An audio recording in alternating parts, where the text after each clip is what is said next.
Oh,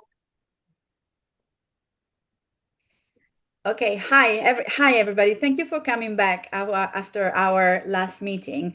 And this actually is kind of a continuation of a discussion that was started when we last met. And it revolved around the cost of creating art and therefore spiritual art or what we were mentioning in terms of immersive experiences. And so today, we thought we could have a members discussion in around how much it costs to put on an artistic performance or an artistic piece of work, and whether spirituality carries a price with it, beyond the intent and the purpose of the artwork. And then there are reflections about what is ethical and what is not ethical in terms of pricing, and what's commercial and what's not commercial. So it's quite a subtle discussion. And because it's a members, we're all participating and nobody is presenting, we thought it would be helpful if we all spent maybe a minute to introduce ourselves and what we do, so that we can have an informed discussion and know what each of us does in this field, in this area. So, June, do you want to? Should I start with myself and then? yes. We'll keep Okay. this as brief as we can. Yeah. Yeah, so my name, as you know, is Annalisa Burello, and I started with June and Lila this special interest group under the International Network for the Studies of Spirituality, which is a charity. And the aim of the charity is to produce academic work around the topic of spirituality. So art is a sub chapter or a subtopic of spiritual practices and spirituality in the wider sense. I personally did a photography degree, then a master in anthropology of religions, and then most of my research has been done individually, not within an institution, a university, for several reasons. And I've published two articles, and one is with the Journal of the Studies for the Studies of Spirituality under consideration. So I've adopted this title from someone else, which is artivist or artivism, and it's essentially the activity, so to speak, of promoting the arts in society, both as a mental health tool, but also, in my case, as a spiritual portal. So something that can help people to achieve like a sense of a spiritual experience, even though aesthetically induced, rather than induced by other means such as meditation, prayers, psychedelics, or the practices that we're more familiar with within the spiritual realm. So then I'm gonna stop here because we don't want to spend too much time introducing ourselves. So, June, do you want to go next?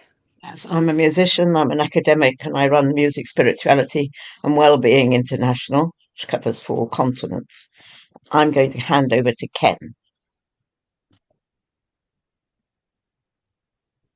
Hi, this is Ken. I'm in Japan. Uh, I'm interested in leader development in mostly social entrepreneurs or business leaders. Particularly, take a long interview with a particular person who uh, take on family business from the predecessor and so uh, to successor. So some of the succession happen between father and son and father and daughter. So most of the succession cases, personal struggling with personal development, and so I I'm so very curious about why successor try to take on a family business, particularly in Japanese economic situation. It's almost all business are shrinking and declining and declining. So it's not a good option to pick a business. And but some of the son or the daughter intentionally take their challenge. And naturally they face serious business struggling and family struggling. Even so, uh, as a wife, so they should to keep their life livelihood. That in that the struggling, but as a human development, I can see some of the process in there of them uh, as a the human life as a whole. That's Thank my you, Ken. Shall we go to Louis next? Or what about Roberto? Roberto's actually there. Come on, Roberto, tell us about yourself.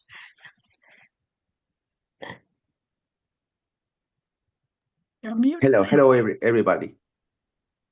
Hello, Roberto. Tell, Hello. tell us about you. Well, I'm sorry, my English is don't speak English very well, but I am, Just a little. yeah, little. I am a photographic artist and a musician, yes.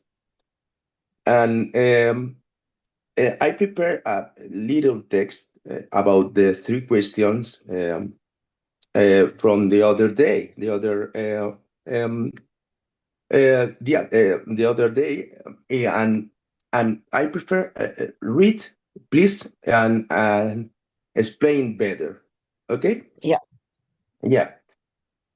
Um, Regarding whether spiritual work should be free or have a fair price, uh, we should differentiate between art and spiritual healing. I believe Mm. if we go to the spiritual healer, whether it's archetypal healing, past life regression healing, laying on of hands healing, or any other type of spiritual healing work, then I believe that type of work should be free or only by donation. Okay. I've been healed several times, and only once did they charge me pay. The rest have always been voluntary. But if we're talking about height of spiritual art, um, that heals or transforms, I think we should think about a fire price. What is a fire price? Well, I believe a fair price is one that avoids greed, especially if we are talking about an artist who sells their art as a spiritual or healing art. Okay, of course, artworks can increase in value over time, and that fair price must be appropriate so that the artist can earn money and live of their artistic work. Okay, but it's different. Spiritual art or works of healing. because by archetypal healing, for example. Thank you, Roberto. Yep. Sorry, my English, but It's very good. Can you come into the discussion with those questions? The moment, and it's lovely to hear you're an artist, a visual artist, and a musician. So let's go on round. James, can you tell us a little bit about you? Hello. I'm an artist working with video and sound in virtual realities, and I've been making immersive installations for 20 years. I support my practice by working in exhibition production in commercial galleries and museums. Excellent. Ellis, can you say something about you? Okay, well, I'm neither an artist nor a musician. I suppose I've come from this from a point of view of spiritual accompaniment, spiritual direction, but I'm a great believer that the arts are actually a foundation for spirituality. I don't think anybody can be artistic without being spiritual. Thank you. Lewis, are you there? Can we hear you? Yes, thank you for having me. Do you all hear me all right? Yeah. On your end? Well, it's a bit faint. Yeah, sorry. I'm on the road, but I didn't want to miss the conversation. My name is Luis de Prada, and I'm currently a PhD student at Boston University with a concentration in spirituality. And I'm also a spiritual director. I recently received my certificate this past summer. And my research and my work and my ministry as a spiritual director and a student, it's among young people. And so I'm deeply interested about the conversation for today and really looking forward to hear more from you all. Thank you. Lovely, thank you. Leela? Hi, do you hear me? Yeah. I came I think that I was an artist all my life. I just needed to find the right medium, and I realized that I'm not a painter. So I found multimedia performance sometime in the 80s. And then, like many others, I moved from multimedia to video and from video to experimental film. So I did actually felt that I found my sort of base or ground when I was doing my MA at Central St. Martin's in London in independent film and fine art. And then I moved on to do an MPhil on the evolution of art forms. And then from there, I moved to, because I'm was interested in bringing different mediums together, especially on screen and live, the relationship between live performance and on screen. So I did a PhD in dance on screen and basically on choreography for the camera and the screen and dance for the camera. And that was completed in 2001, which was very early because it was the first practice-based PhD on this topic worldwide. And but immediately I was already doing a film on ritual and a rite of passage because I always saw a relationship between art and ritual. For me, it was always the same thing, almost. So I then started at around 2000, and I was working on a number of film productions, and I was very interested in bringing these journeys, these spiritual journeys to the screen, but obviously it was impossible, or it was extremely difficult because of the cost and the budget and everything else. So I continued doing research in academia at a Center for Post-Secular Studies on film and spirituality and in sort of digital, mostly kind of visual digital art. And then I started teaching it, and I did a lot of research and taught for 10 years many topics such as the spiritual in art, the spiritual in film, the ritual in film, etc. And then I did my postdoc with Roy Ascott, and this is my passion at the moment, is the field of technoetic arts, which is about bringing together spirituality and the exploration of consciousness through emerging technologies and spiritual technologies. And I've been doing it for the last 10 years. And I'm also... Thanks, Leela. Yeah. Can we move on to the discussion? Yeah, for sure. Yeah, okay. Sure, I'm used to it. Yeah. I just wanted to introduce it a bit because I'm a musician, and I wanted to put several bits of the history in there. That most musicians were employed by the church, as were the artists. So the church employed them, and they were servants in the church, and for that matter, with the aristocracy. It costs an immense amount to put a musical work on, and you can't get round that. You sit in your study, writing your piece, and then, as Elis was saying earlier about putting on a musical, you need a stage, you need a concert hall, you need performers. If you want to put on an opera, you need scene painters, costume, and so on. And while the aristocracy and the church were prepared to pay, and you were prepared to act as a servant, that worked because you were an employee. At the French Revolution, we get the decline of both that form of patronage, and you get books coming out in the 18th and 19th centuries of lists of patrons, people who've helped to pay for that work, and so on. That's the public and professional space of it up to about the turn of the 19th century onwards. Now, of course, people are constantly looking for funding because you can't do it for free in music because you need other people to bring your work alive. And the larger the work, the larger the resources.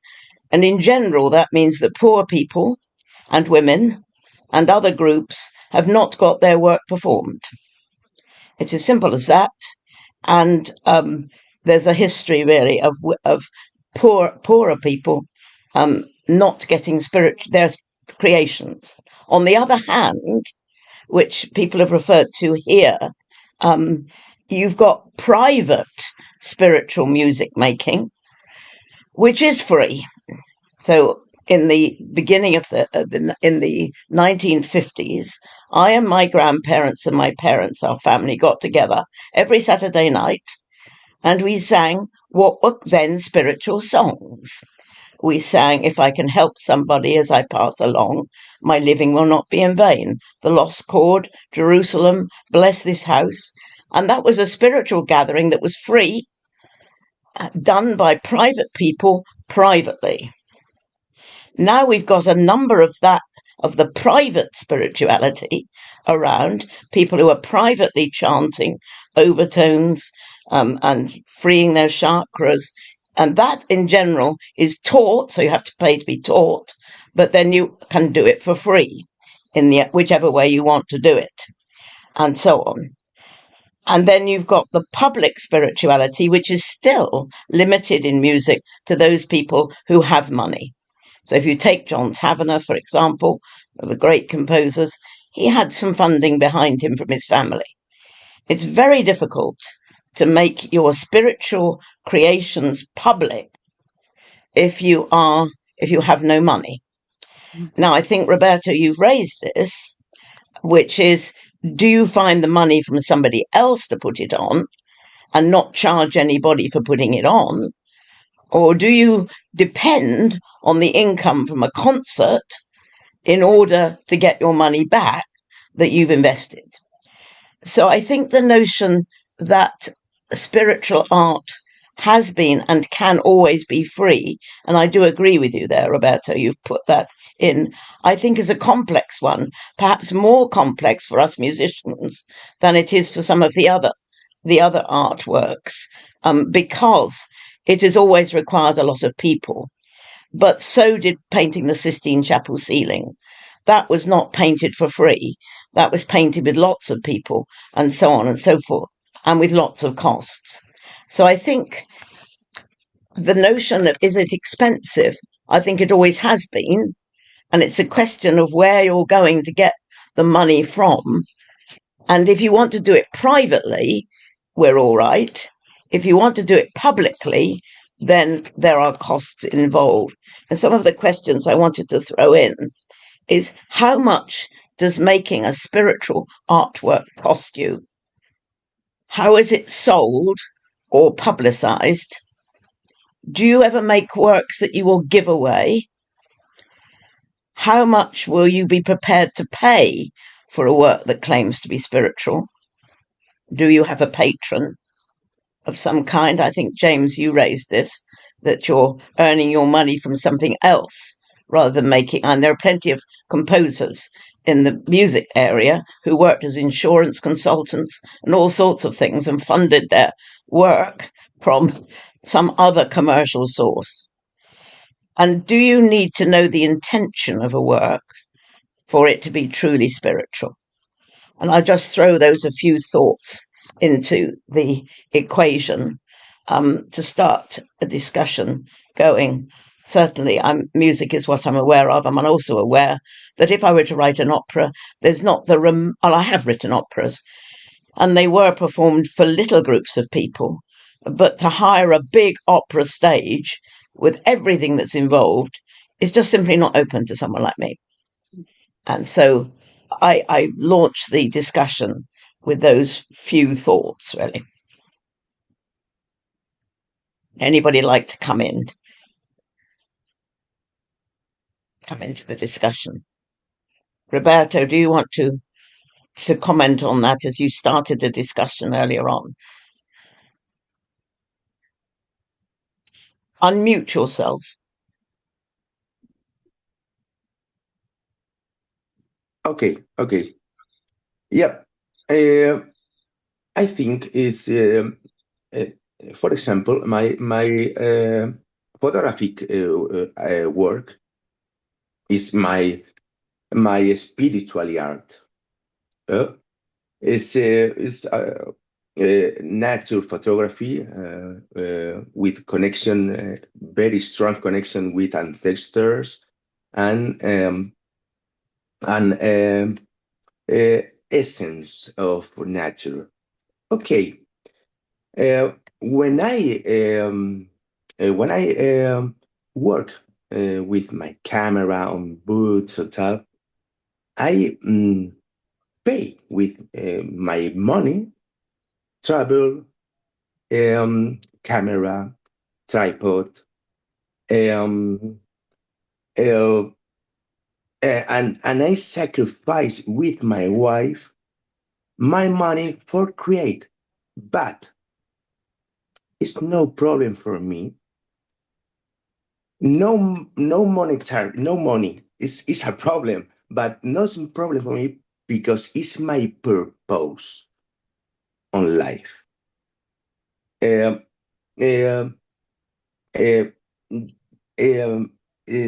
So this connection with my soul and nature to the other people, to heal, to transform, to evocate, but it's very important the artist can have can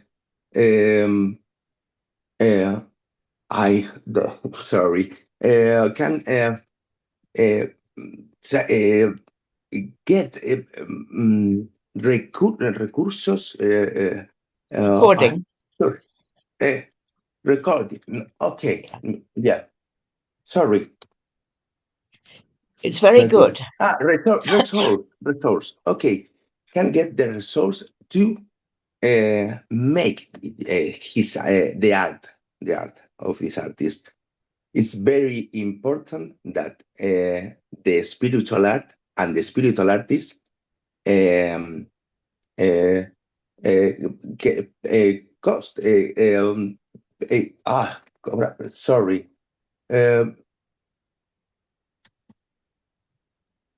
Share it. Collect money for his work. Okay, it's very important. Art is very important for work. It's a sacred thing about human being. Okay. Human being. Sorry. Being. Yeah. Okay. Sorry. So Sorry. thank you so much. Is there someone who'd like to add anything to that? Yeah, I want to Those comments. respond. I want to respond to Roberto. I think he mentioned the word sacrifice, and that something that Yeah. but yeah. I mean, I look at it in what I'm trying to say. I highlight it. I think it was a very important kind of mention of this act of giving, offering. It is a sacred act, because when you are, I mean, that's is actually really what makes an artist an artist. I mean, in the essence, there is this generosity which is beyond the self. There is so much giving, and when you say, yeah, I do it, I give from myself and from the money that I need for my family, and I do it willingly, despite the fact that I'm sacrificing.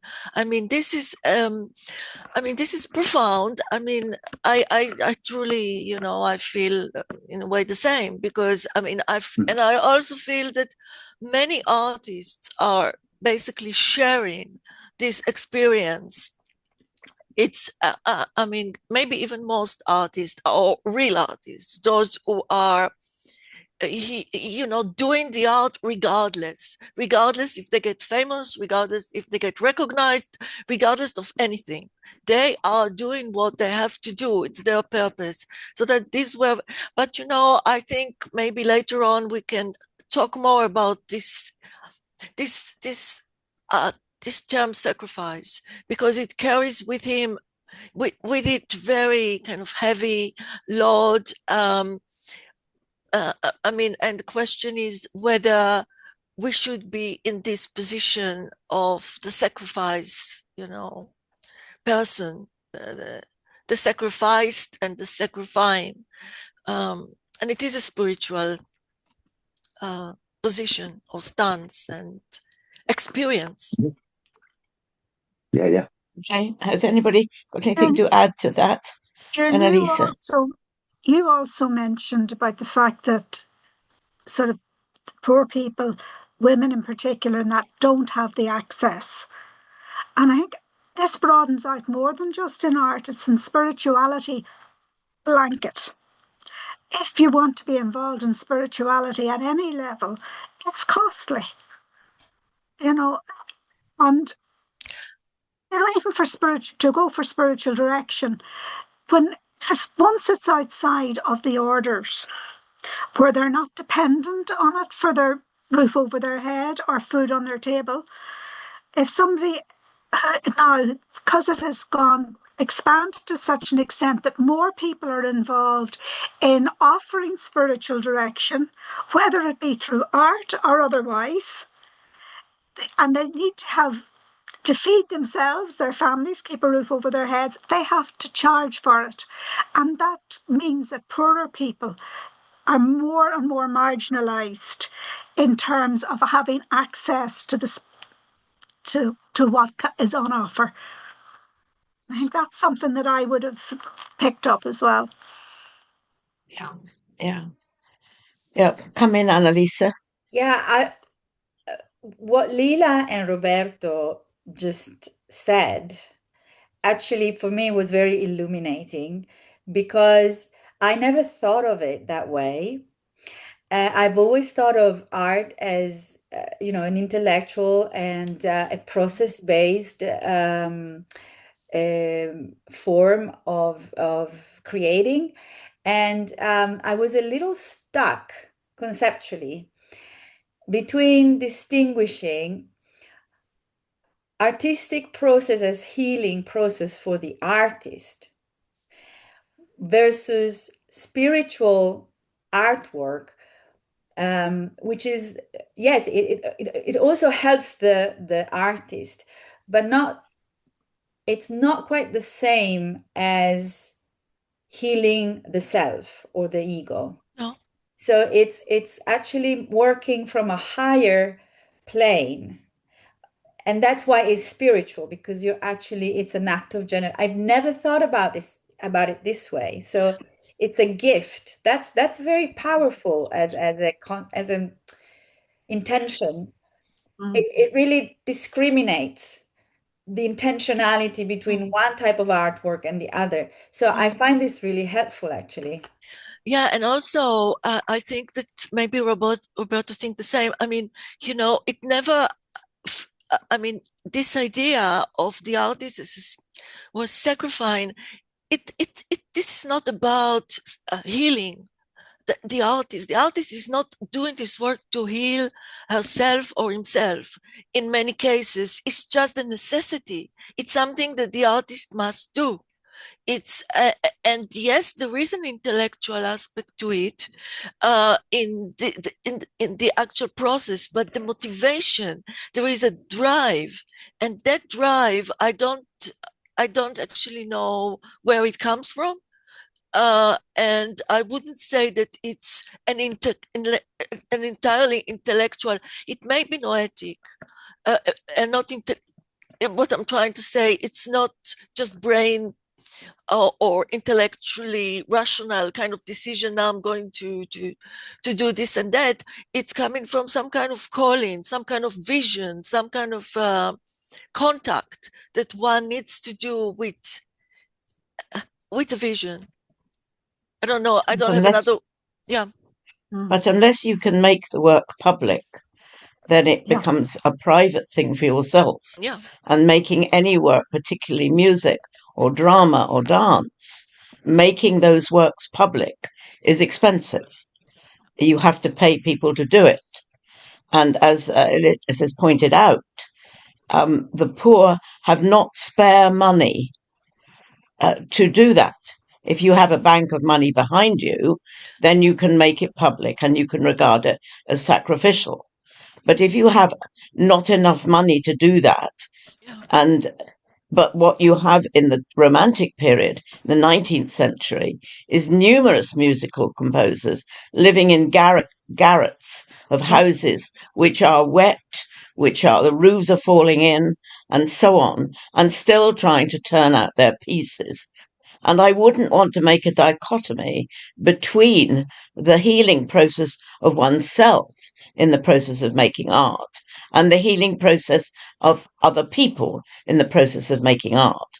Because if all you can do is to write a piece that will never be performed publicly, then the only person that it is healing is you. And so and to say that that is not a good enough practice, I think the two are inextricably bound together. And that the healing process of the composer is also the potentially healing process of the listener. And I think that's clearest in the Beethoven Fifth Symphony, which many people would regard as an extremely spiritual work, although not in its intention. That Beethoven at that time knew that he was going to go deaf and nothing could save his healing. And he writes a letter at that time against God, saying, "How cruel, how could you possibly take this away from me? And I'm very angry." And you see that in the works of that time, the Fifth Symphony, which everybody loves, and the Fourth Piano Concerto. But those pieces are popular because people who are on similar journeys of anger with the divine for taking away what they want, Beethoven becomes a companion in their journey, someone who is alongside them and expressing part of their journey and helping them and so on. So I wouldn't want to make the distinctions, and I would go with Ellis, that you need to have sufficient money as a human being to have shelter, food, and clothing. If that is all the money you have, there is none spare to employ an opera company or an orchestra or even a singer. And I think that's the real dilemma.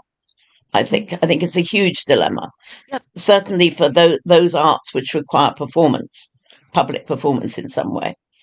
but I'll leave it open for other people. Yeah, I mean, I James, just want to say something, please. I mean, just to continue, something to reflect on about people not being able to share the work. What about Hilma af Klint, for example? She painted, but wasn't able to exhibit her work. Or Ethel Cullen, the one who just had an exhibition at the Tate. Nobody ever saw, I mean, since very recently, I mean, her work was basically unknown to most people.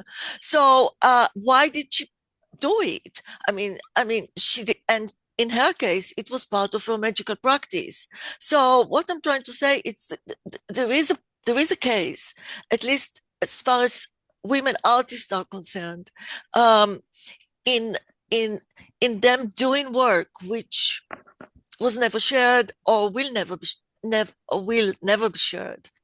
And I wouldn't want to disqualify them and say, well, they are not artists just because that they never shared it. It's just they never shared it because they couldn't share it.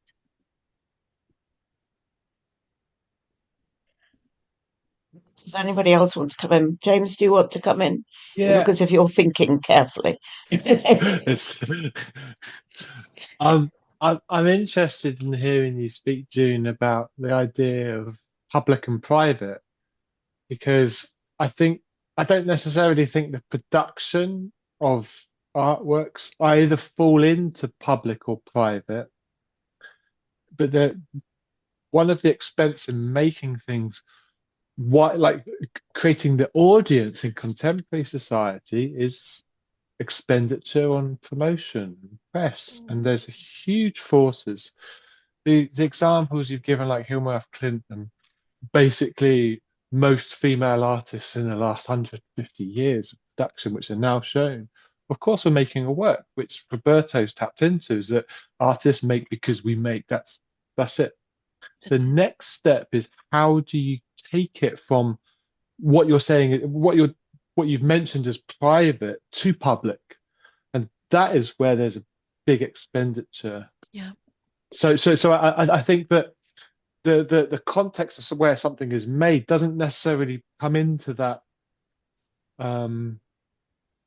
I mean, I'm just trying to draw my own personal experience in this, is that I'm very blessed in the work, the actual rent paying work that I do to pay my rent, put food on the table, to have a studio based practice, is that through this network of other people that I'm working with, that are mostly working class people, male and female, I hasten to add, and that between us, we are able to produce the exhibition. And we've done many exhibitions where we can get spaces, we can do museum grade exhibitions. However, we're not investing in advertising, so we're doing very public experiences. But yeah, I would probably classify them in the way that June's mentioned them, as in the private sector, because they don't have the audience. So I'm fascinated. I'm not saying it's one or the other, but it's how do you take it? How do you create the audience through it? I think the point I was making was that Roberto raised the notion of sacrifice and giving it out to be for healing. But you're not, if it remains simply, well, if you take my example, if my symphony remains in my computer in a Sibelius program, it's not going to heal anybody, because it's not going to go anywhere. It'll heal me, I've no doubt about that, because the process of manipulating the notes and the sounds and so on, I find profoundly healing. And, I find that I'm very much in touch with the divine, as I would say it, while I'm doing it. But it may never heal anybody else, because it still sits in my computer on a Sibelius score.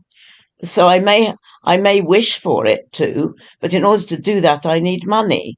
Unless, like you, James, which I think is a marvelous project, you put together a cooperative of some kind where people are working together. And I think that's a splendid system, and not unlike, the people like Michelangelo and so on, who had apprentices all around them, working with them in a sense. So, the notion of cooperation, I think, is excellent. But I mean, I've just examined a thesis of a Serbian composer who I would regard as equal with Taverner and Arvo Pärt, some of the great spiritual composers in the classical world of music. But her work, she's dead. Her work was unknown, and now this research student has now found the work, but it's lain, in a sense, in manuscript for a very long time. So do I just not just jump on that? Is that for the artist's point of view, like to document, to archive is crucial, so that there's this future. Exactly. Someone picks up and takes it and creates this audience to it. Now that's kind of spanning things over time. Now, it's almost, I don't know, like saying that the greatest song is never heard or the greatest artwork's never seen. But at the same time, I mean, I'm speaking only from the artist, is that you create and you do your best to place it so it takes something or somebody else to take it on that journey to somewhere else, because we can't do everywhere. Yeah. Actually is reminding me of something that I included in my own doctoral thesis when I was looking at marginalization, the fact that people who are marginalized are actually written out of history by the dominant society. And I specifically looked at two poets here in Ireland. W.B. Yeats belonged to financially protected ascendancy, and he received the ultimate accolade in his own lifetime in that he got the Nobel Prize for Literature. Patrick Kavanagh, on the other hand, was the son of a small farmer, struggled with alcoholism at time and only gained limited recognition in his own lifetime, but more recently has been acclaimed as one of the leading poets of the 20th century. After he died. But in fact, carry on, Alice, go on. Oh, so it's the same sort of thing, that sense of the, what you were saying initially about, being financially independent, financially stable, having the ability to put the thing on like Yeats had, and I'm not downing Yeats for that, but because Kavanagh was seen as sort of nearly a nobody, his poetry did not get the same recognition that in his lifetime as it has since. And both his poetry is seen as deeply spiritual. I think that's very helpful. And of course, we have the stories. I mean, the classic story of this is Mozart, who, absolutely bankrupt, completely broken down, and nobody knows where his grave is because he had no money for burial. So he was dropped into a communal grave. And for a while, the genius always needed, in music anyway, there was a notion that to be a genius, you needed not to be recognised in your life.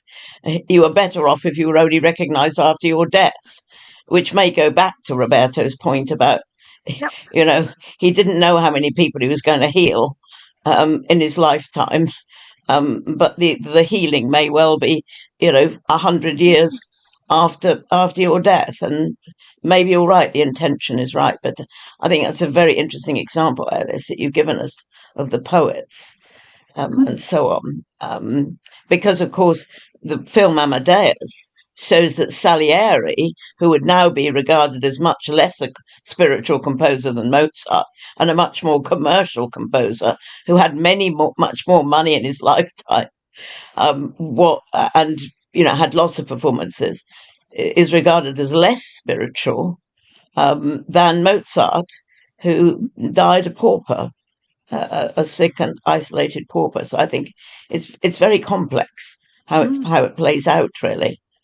On the other hand, Mozart refused to be employed by the church, and in the end got kicked down the stairs by the archbishop of one of those cathedrals because he refused to write the music that the church wanted and wrote the music that he wanted to write. So it's a complex area. I think it's a very complex area. But if I can just in terms of poetry, I think you, June, raised this point in the past that writing was one of the cheapest forms of arts that we could do, and therefore women are far more, common in writing rather than composing because it didn't require external resources but just education. We're still marginalized. I'm just but saying. that was only after Virginia Woolf brought rooms of your own, when she wrote the book about what a woman needs to be able to write. This is the most important book, I think, about women's writing. And she said that without the money that she inherited from her aunt, she would not be able to do the writing, and she would have to continue work writing, letters to people and and maybe not even marrying for love, as she did, because and she was aware of it, and she said, well, yeah, I mean, it's one of my favorite books. And so what she said, that a woman needs a space of herself to be able to write and time to write. And not everyone has that. Even today, your own space and time to just sit and write. Even the time and the space is money dependent and dependent on your life.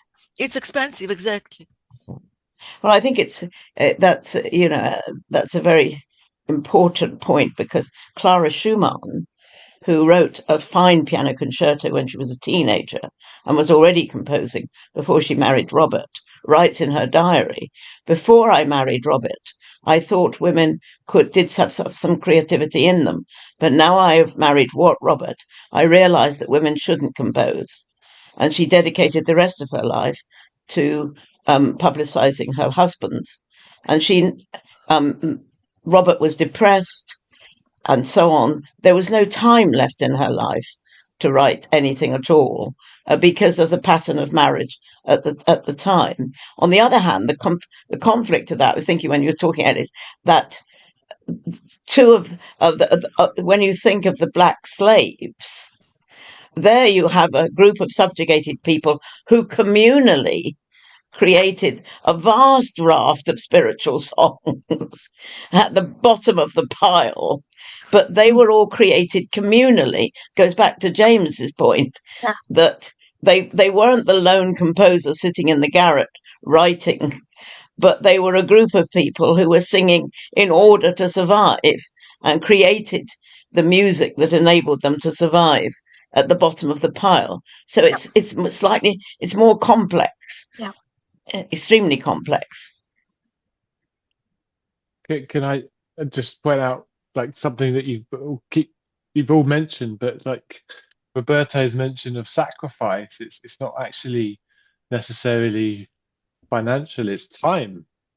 Like the real cost of all of this is time. And even in that example, it's how ideas, and especially in like how those songs were passed on in the oral tradition and were moved forward in time. But essentially, we've all got 25 hours in the day, right?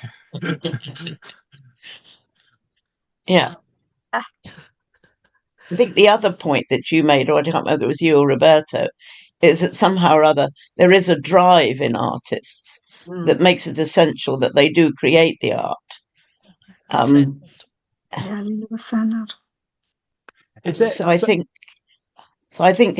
think there is something inside of an artist. And I remember, I think one of the big rock stars who said, where does the art come from? He said, I have to catch a song, because if I don't catch it, somebody else might catch it. And so as artists, we're busy, finding things from another source. And when I stayed with the Mi'kmaq people, the indigenous people in Newfoundland, and I congratulated the woman shaman on the song that she was singing in the sweat lodge. I said to her, beautiful song. And her comment was very interesting.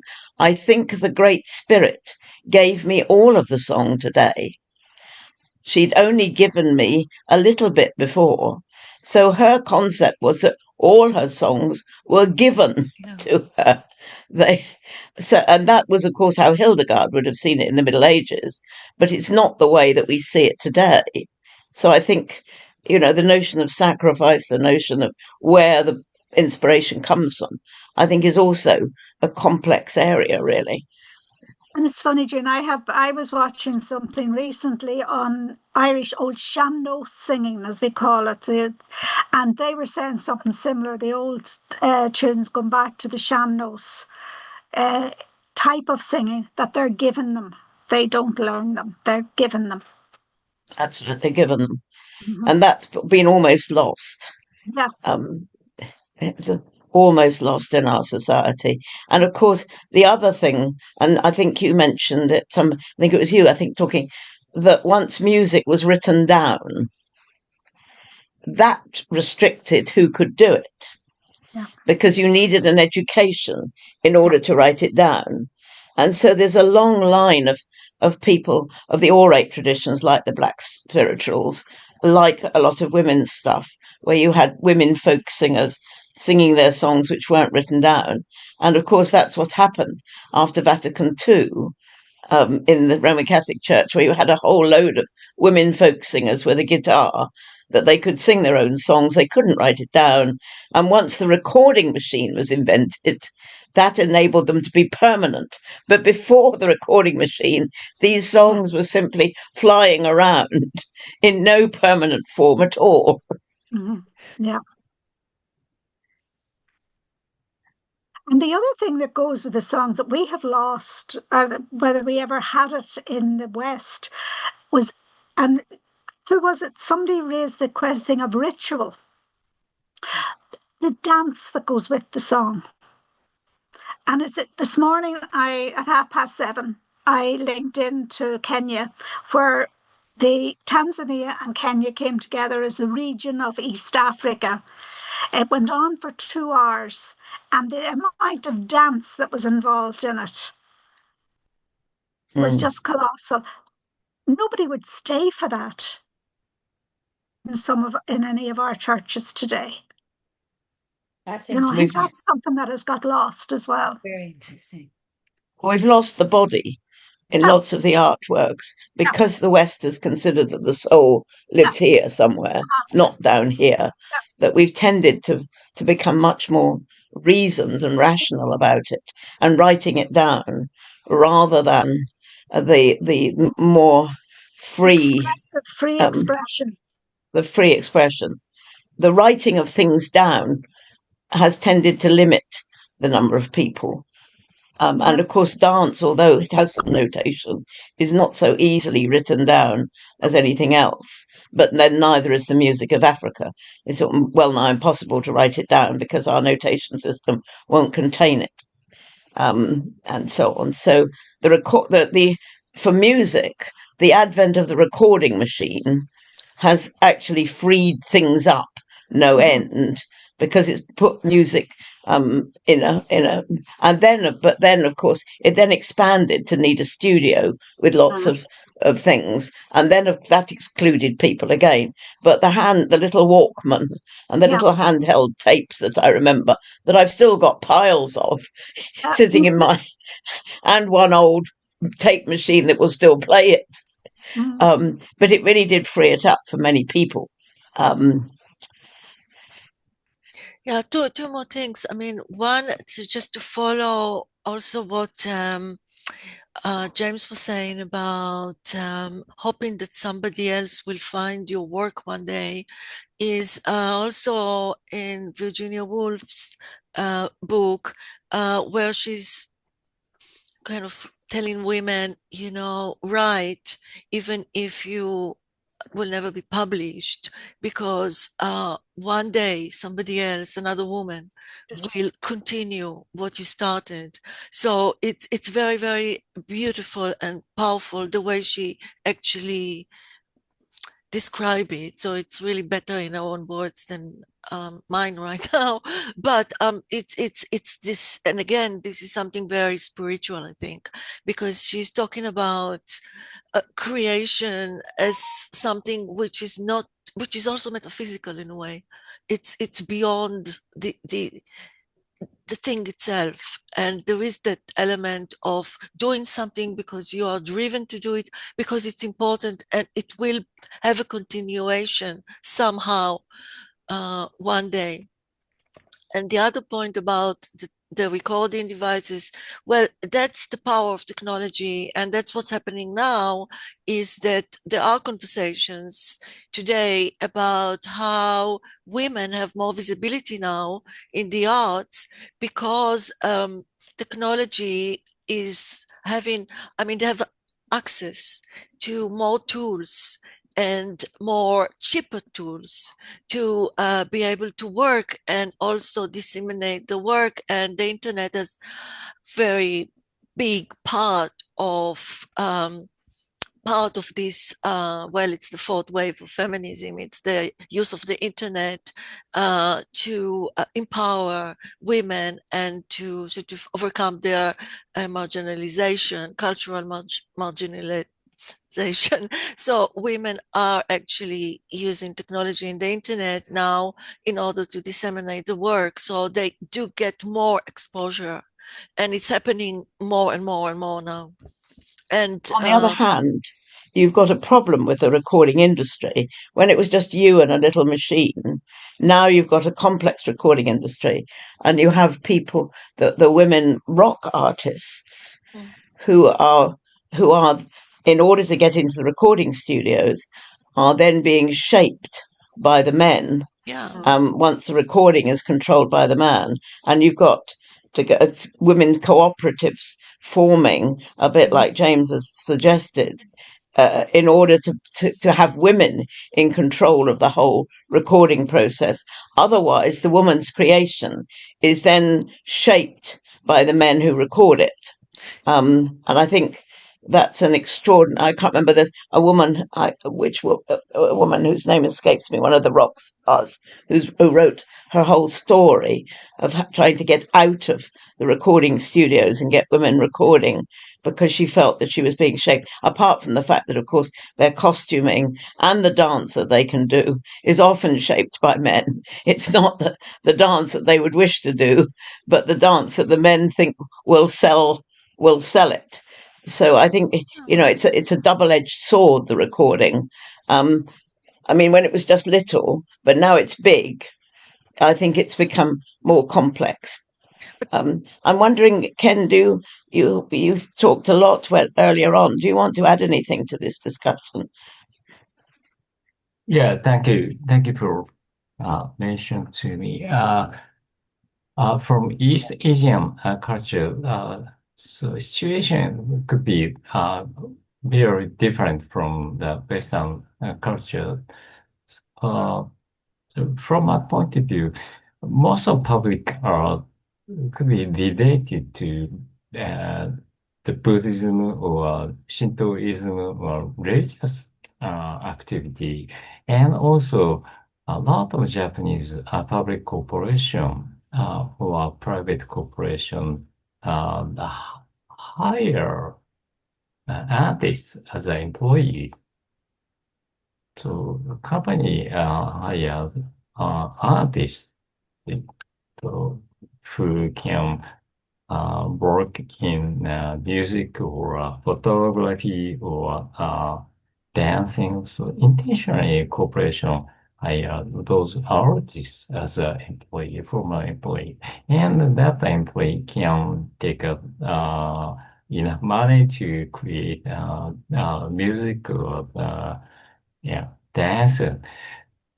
So it could be situation different from the westernized countries, because probably a definition of a corporation could be different, because Japanese corporation does not have any specific regulation to give my best dividend to the shareholder or shareholder maximization. So, and also most of local traditional community receive enough money from local government to preserve or local spiritual tradition in a Buddhism temple and a shrine, or it's one of the famous tradition, spiritual tradition is it's a Thanksgiving Day in Japan. So almost all Japanese local small shrine invite all people in the community, and then they play a tradition dance. So almost all, which means everybody salute deep salute to the nature. Thanks. So our nature, and because you gives us a lot of food and so happiness. And that spiritual tradition, but it's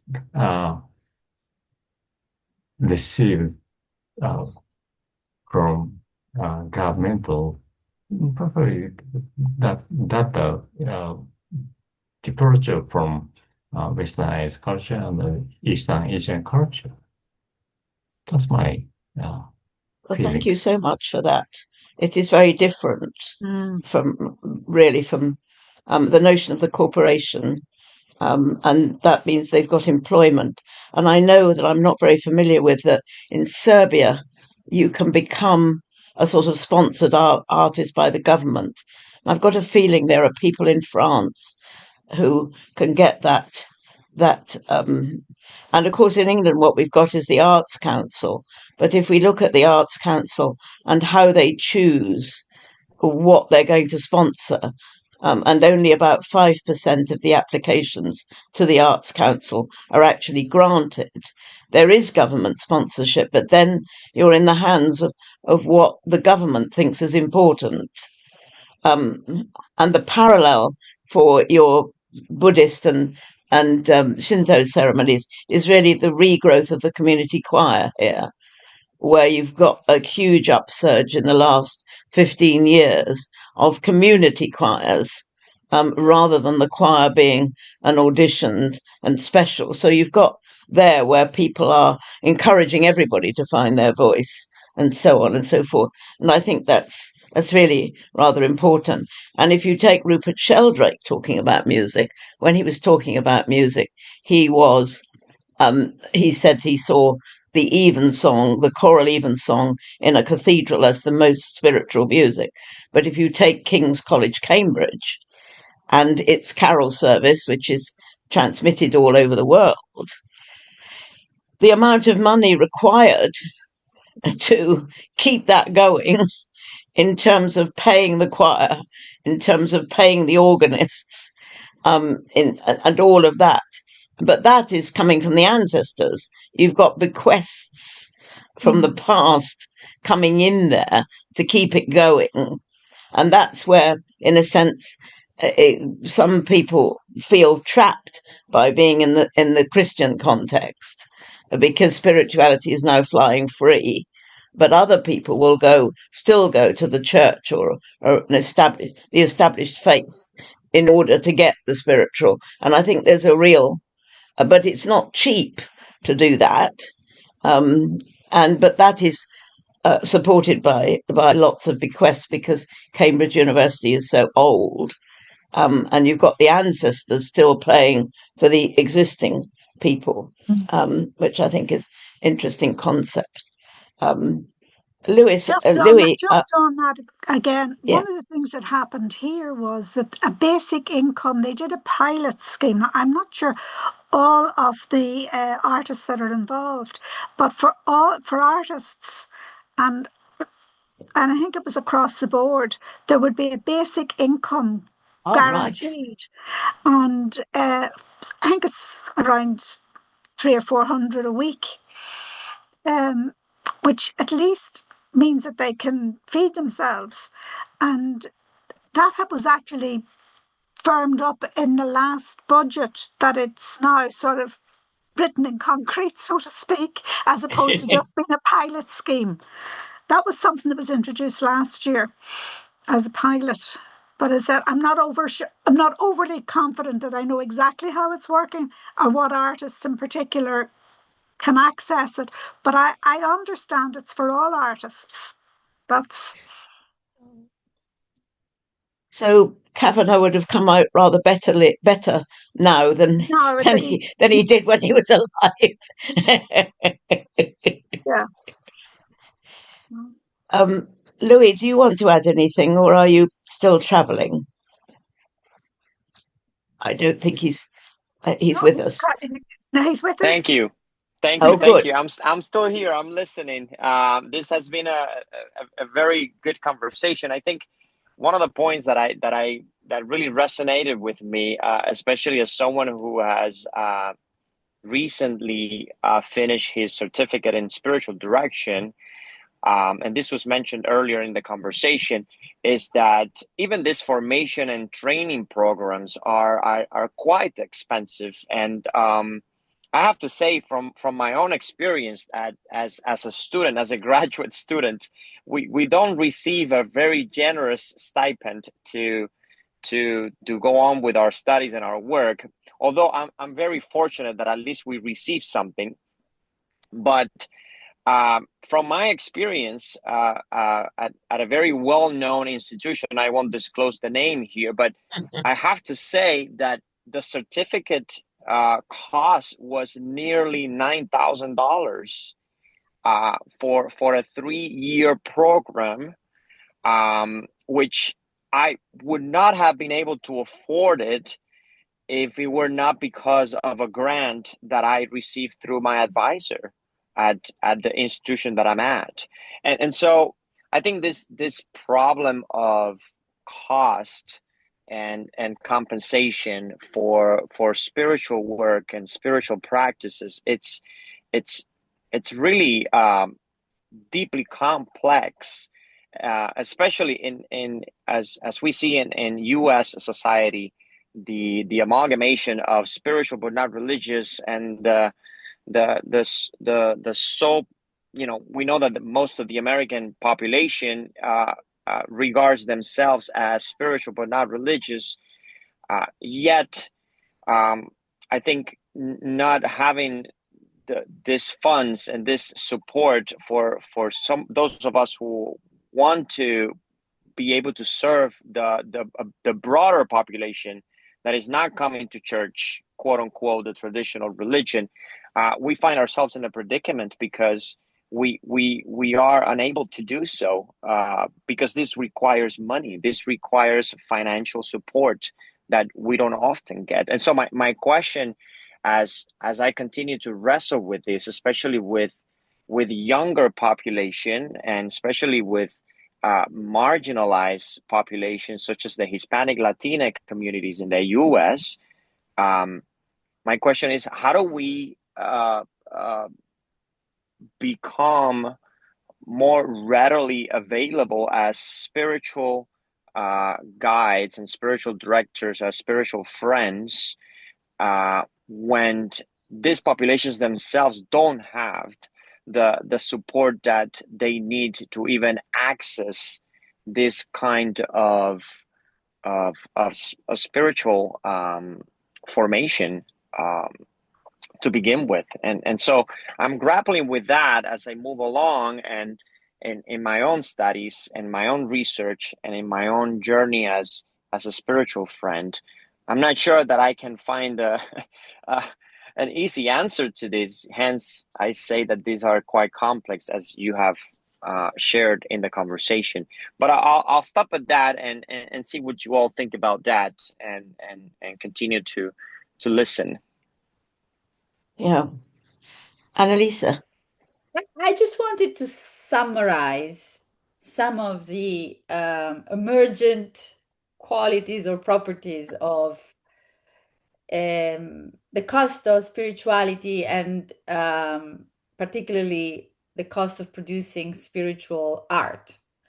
So the themes that I picked up on are, first of all, for the artists themselves, making spiritual artwork, as for June and Roberto, is really a spiritual practice itself. So it's also for me. And for Lila. And okay, I'm not sorry. Let's because you just say two people, and I also mentioned myself. But they were saying they expressed. I did say as well. Okay, Lila. Okay, fine, Lila. And they use artistic work, or you use artistic work as another way of connecting with your spirituality. However, Lila talked about the necessity, and she mentioned the drive, the necessity, the motivation, the inspiration for making such art as something that is inescapable for the artist, something that they cannot not do, in a sense. And I think a lot more, Roberto started, but I think most people agree that to produce this work is a sacrifice, which is really quite a spiritual uh, condition, in a sense. It is a sacrifice either in the form of money or in the form of time, because there's a trade-off. You can use time to do one thing or the other. You can use time to look after your family and your husband, or you can use time to make art. If you don't have time, you can produce art. And equally, if you don't have like a minimum amount of money, a minimum income to cover your basic needs, you simply cannot produce art because you have to work. So there is a trade-off between making art and time and or money. This is particularly acute for women, poor people, and subjugate, or in the case of Black people, when they were still slaves, subjugated people. So that's particularly acute for people, minorities, or yeah, for marginalized. And then, but one thing that can ameliorate this condition is perhaps a shared or communal spirit, whereby artists come together and work together to produce something. And the other aspects of sharing is what June was mentioning, was if I don't share my work, then I'm not healing anyone. So sharing, again, is sort of it's kind of a property that is immanent, inherent in spiritual work, because if it cannot be shared either in the production and then in the consumption, it kind of misses its point, its purpose.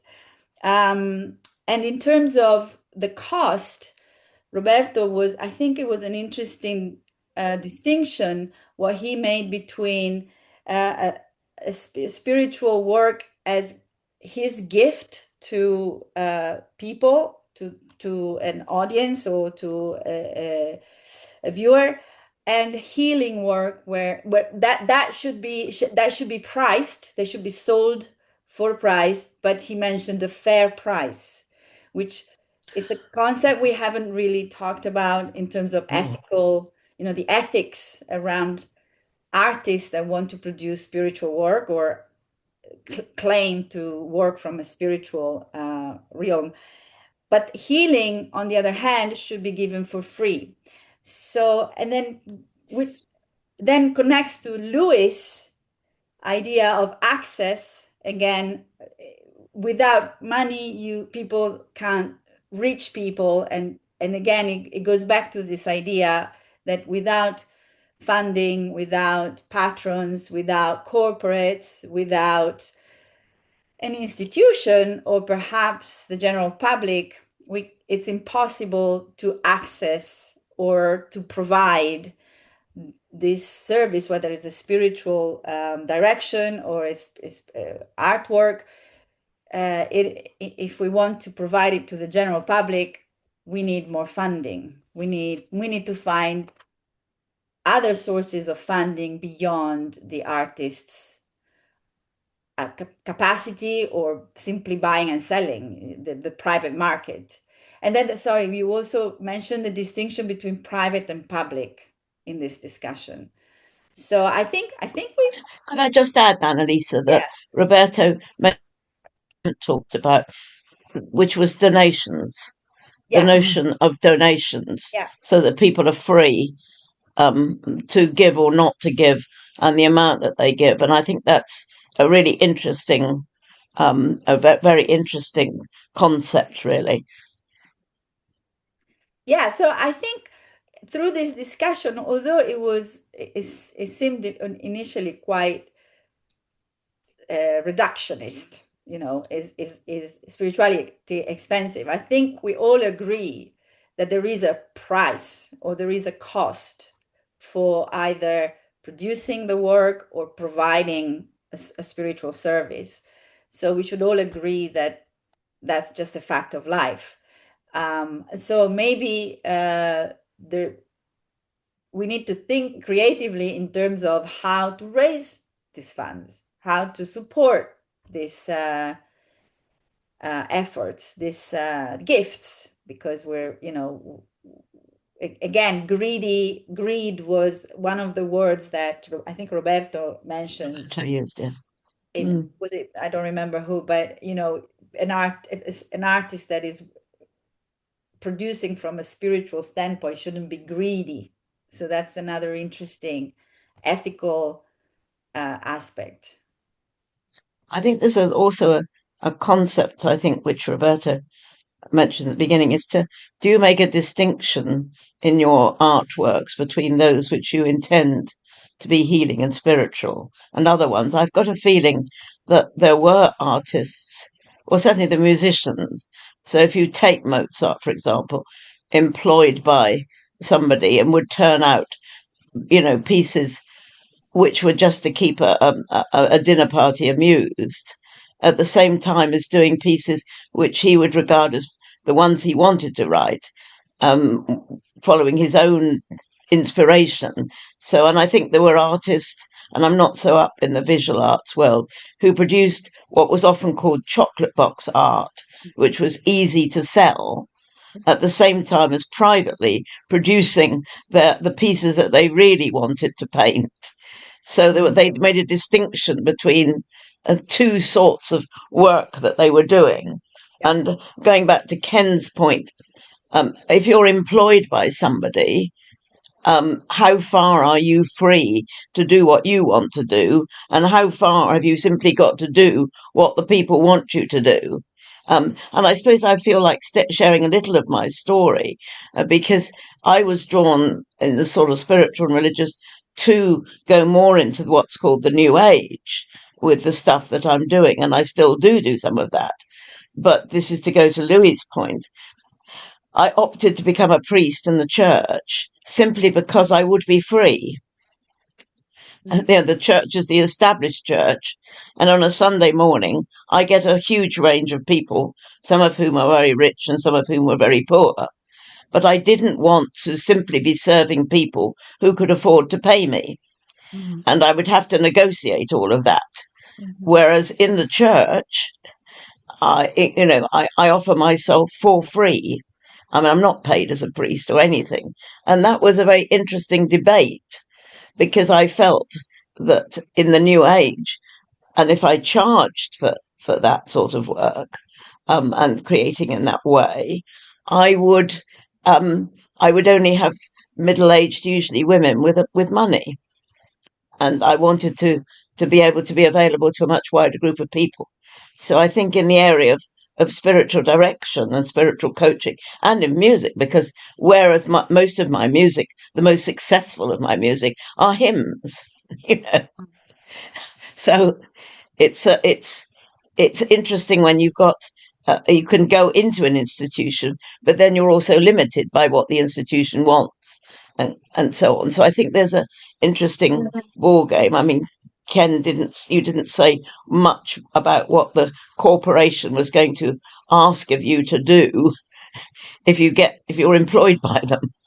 So I think there's a complicated area here, particularly with the advent of spiritual but not religious, that it's actually easier to be religious and produce spiritual art than it is to be spiritual.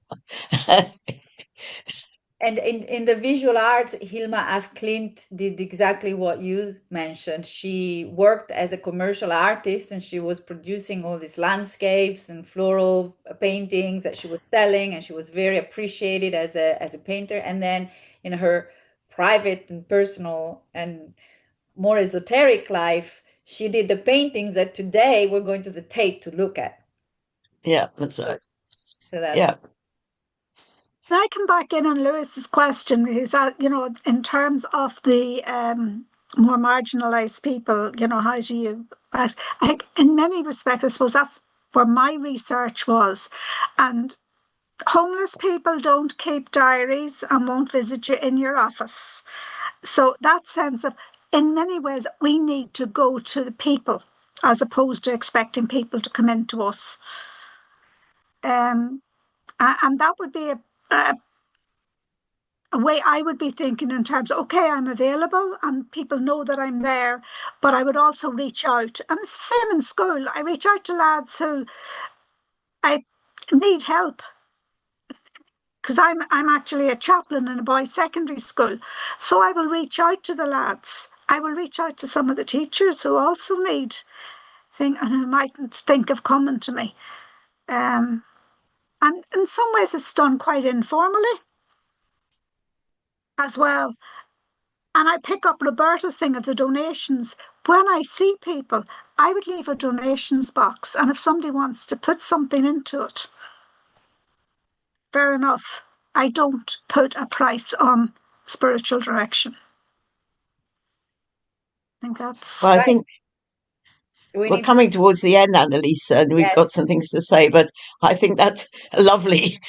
It's a lovely final statement from you. Do you want to say some things, Annalisa? Yeah, no, it seems just that we do have well, it's not published yet, but our next conversation will be on the 3rd of December. And Lila is going to present her, the title of her presentation is The Infinite Self-Pavilion of the Wrong Biennale. And I will read the first 2 paragraphs of her abstract to give you an idea of what this is about. Lila introduces the Infinite Self Pavilion, is an exhibition that she has curated and designed under the umbrella of the Wrong Biennale. The 28 exhibiting artists span young innovators of the next aesthetics, established pioneers who foresaw, I hope my English, foresaw present and future paradigm before the tools existed, and those in between who craft with technology, psyche, body, and hybrid forms of dry, digital, and moist organic media. So the Infinite Self Pavilion invites seekers to explore the evolving nature of the self and its relationship with AI. I'm going to stop here, and I'm going to publish this soon on our website. So you're all invited, as usual. And I hope to see you there. I think if I can add, Annalisa, it's a presentation that Lila's doing, and our next sort of free conversation is going to be in January at some point, because we've opted for a mixture or an alternation, actually, of people presenting and having a conversation like this where everyone's free to talk and discuss. Not that that I'm sure Lila will need some time after the presentation for people to be able to discuss. By another artist. I'm also joined by another artist, so it's going to be a conversation with her as well. Okay. Yeah. Okay. Can I also thank all of you for sharing so much today? I mean, it's been wonderful to have this debate, and particularly as we come from so many different cultures and so many different backgrounds, to hear, how it works out or how it doesn't work out, and explore the complexity of it. In the way that we see things. And thank you so much for sharing so much of yourselves with us today. particularly those people for whom English is not their first language, and who've really, struggled with not only what they want to say, but also our rather difficult and complex language. So I want to say a big thank you to all of you. Thank you so much. Also, if you guys know other people that you think might be interested in these conversations, please invite them, because there's only so much that the three of us can reach out, and there is a slight disconnect between the people who register and the people that actually come to these meetings, and it's something that we need to address, but we don't know yet how to address it. But the fact is that you get roughly a third of the people that sign up to actually come to these meetings. And of course, the more people come, and the more meaningful is the conversation and the exchange of ideas and so on and so forth. But I'm sure that a lot of people will listen to this discussion when it's posted, because it is an interesting discussion, and one that isn't often discussed. I mean, there's often an assumption that spirituality will be free or cheap. But I think today we've gone over the complexity of what it is to create an artwork and so on. And I think there'll be a lot of interest into this. So do tell your friends to listen to the recording. Okay, I'm going to stop the recording now.